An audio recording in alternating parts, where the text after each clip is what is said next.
Hello, my name is Randy Barnes, and I am the CEO and the master of the universe here at Atlanta Real Estate 2010.com. I'm here. I'm going to spill the beans on what's going on in the Atlanta market in 2010. The first quarter is done. It's in the books.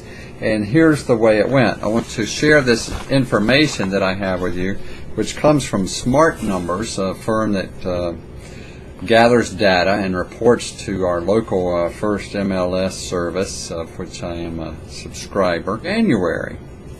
Interesting. January 2010 now has the lowest number of closing for a month in the past 9 years. Not so good so far. February had a positive year-to-year increase above the previous year. However, it was only 1.6%. And last year was very bad. So although it was technically more closings, not so good. Here's one interesting bit of news. The number of listings that closed below $100,000 represented 37% of the overall market. In Clayton County, that was 63% of the overall market closed below $100,000. March, let's see what happened in March. Single family detached in March was an increase of 5.2%. Not very strong recovery, but we'll take anything we can get. 1,900 permits issued in the first quarter of 2010 versus 1,270 last year. It is still down 87%. April data has just come out, so we've got the first quarter plus April. Single family detached was a 9.6% increase over 2005, and the fifth year-to-year monthly increase out of the last 7 months. Now here we've got one thing coming in as a factor, and that is the tax rebate, which was driving a lot of this traffic, and all that $8,000 gift to first-time home buyers and $6,500 to the move-up buyers was driving a lot of that market, but only produced a 5% pop in the numbers of closing.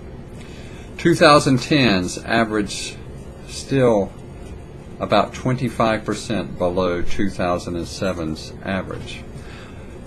That's from the local reporting service. This is from the Christian Science Monitor I just got off the web, showing the number of delinquent home loans higher than last year.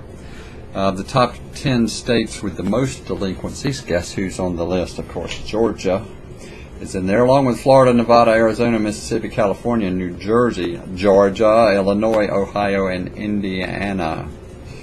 The number of foreclosures comes from the number of delinquencies, so this is still quite high and still quite a concern. These numbers reflect the problem in the market, which is home values going. The Case-Shiller, S&P puts out a Case-Shiller index, and we'll put up some numbers here, and I don't have them in writing, so I'll have to just pull them out of my head. But for the first quarter of the year, first 3 months, the index dropped each month. This means that home prices on average for the metropolitan area of Atlanta per S&P's Case-Shiller index was down just slightly in January, down in February, down in March. The prices of homes right now, based on Case-Shiller, puts prices at a 10-year ago price. In other words, if you bought your house in 2000, it's worth the same today. 10 years of appreciation is zero.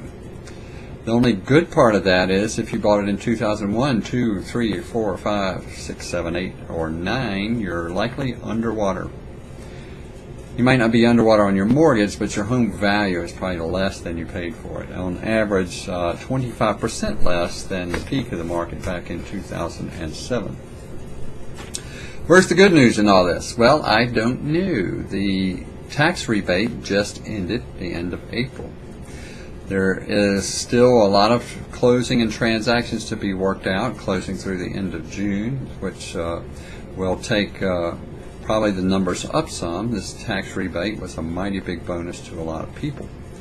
But real estate is local, as they say, and the prices and sales in your neighborhood may be different than in a neighborhood beside you or across town.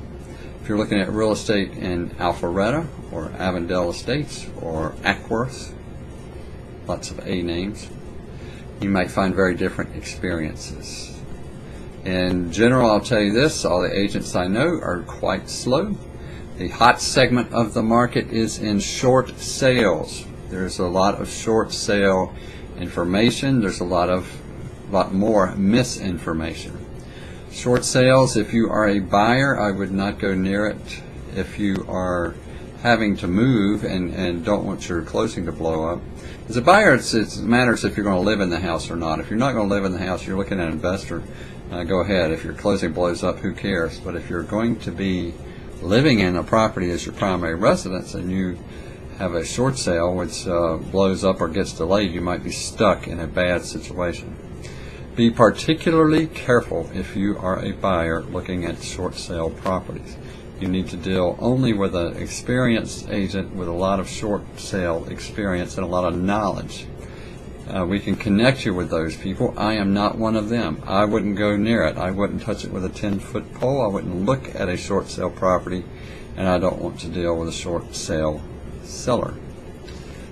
But I know people that are expert in that area and can help you out and point you to the right person. So short sales and foreclosures are around for the rest of the year, probably all through next year. Don't see any end of that. It's driving prices down. Prices are at a bottom or they're not. If they're not at a bottom, they're not far from it. Good news. Where's the good news? Well, here's some good news. The interest rates right now are the lowest in 50 years. They are insane. They are crazy low. It's a super time to be a buyer if you're one of those rare people that has a good enough credit score, low enough debt, and strong enough income to qualify for a mortgage.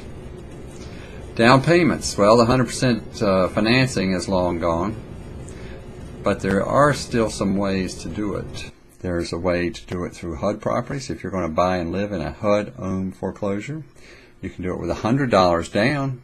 That's a sweet deal. Now that's my neck of the woods, so if you want to know more about that, I can help you with that. There are agencies in and around the Atlanta area that do have down payment programs that will give you down payment money so that you, in effect, get a 100% loan. There's a lot of options out here. Some of them are more creative than they have been in the past, but there's a lot of risk as well. So I just caution you to take things slowly, make sure you understand what's going on, and hang in there. You got to live somewhere. If I can help you out, let me know. Thanks for stopping in. Hopefully we'll come back with some better news sometime.